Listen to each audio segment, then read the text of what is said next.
Welcome to this critique podcast on timing of tracheostomy in the intensive care unit. Performing a tracheostomy to aid with a respiratory wean is a relatively common procedure in the ICU. The use of this procedure has increased, especially following the development of percutaneous techniques in the 1980s, such that up to a third of patients requiring prolonged ventilation now receive a tracheostomy. Potential benefits of early tracheostomy include lower airway resistance, easier and safer tracheal suction, greater patient comfort, better communication, improved oral feeding, faster weaning from the ventilator, and lower rates of ventilator-associated pneumonia. Some of the disadvantages of tracheostomy include dislodgement or obstruction, wound infection, scarring, creation of a false passage, bleeding, and subglottic stenosis. There has been considerable debate about the optimal timing of this procedure. Studies have looked at early, usually defined as within the first 7 days of mechanical ventilation, versus late, usually defined as after 7 days of mechanical ventilation, to determine an optimal time for patient outcomes. Several observational and non-randomized studies in the 90s and 2000s suggested early tracheostomy would reduce the number of days requiring mechanical ventilation and total ICU admission times, with no effect on mortality. One of the main issues with designing a trial is trying to select patients who are likely to require mechanical ventilation for greater than 7 to 10 days. There are currently no well-validated scoring systems to predict who is likely to require prolonged mechanical ventilation.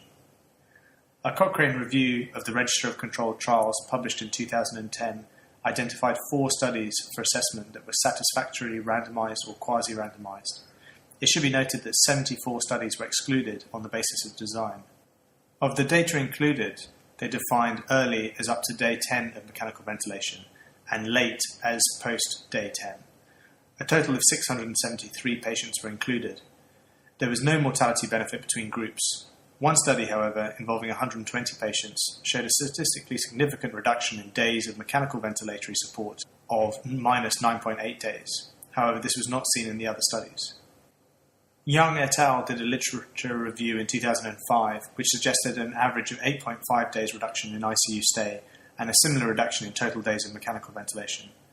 They define the early group as within day 7 of endotracheal intubation and mechanical ventilation versus late as defined as after day 7. However, most studies that were included were small, with many being excluded from analysis due to poor randomization, much like the Cochrane review. Their analysis suggested shorter duration of mechanical ventilation by 8.5 days, with shorter stays in the ICU, again 8.5 days, with no significant mortality benefit and no significant reduction in hospital-acquired pneumonia. The lack of robust data led the Young et al. Group to design a prospective, randomized study, TrackMan 2013, published in JAMA, to investigate. It was designed with the power to identify 7.5% absolute mortality reduction at 30 days, with secondary outcomes of mortality at ICU discharge 1 and 2 years, days of mechanical ventilation, ICU stay, and number of antibiotic-free days as a surrogate of hospital-acquired infection. The early arm had tracheostomy placed at less than day 4, whilst the late arm had it placed at or after day 10. The multi-centre trial involved 72 sites in the UK and ran from 2004 to 2011. It recruited 909 patients for randomization. TrackMan study demonstrated no effect on mortality, length of ICU stay, or antibiotic use. Interestingly, only 45% of patients randomized to the late group received a tracheostomy, implying poor ability of physicians to select patients likely to require prolonged mechanical ventilation after assessments from days 1 to 4. Presumably, a similar number of patients that were randomized to the early tracheostomy group would not have required prolonged ventilation beyond day 10. Patients with respiratory failure due to chronic neurological conditions were excluded. In conclusion, there appears to be no benefit of performing early tracheostomy in terms of mortality or other important secondary outcomes in relation to ICU admission. As physicians, we are poor at predicting who is likely to require prolonged mechanical ventilation and risk putting our patients through a potentially unnecessary procedure if undertaken early. There was a 6.3% acute complication rate of tracheostomy in the TrackMan study.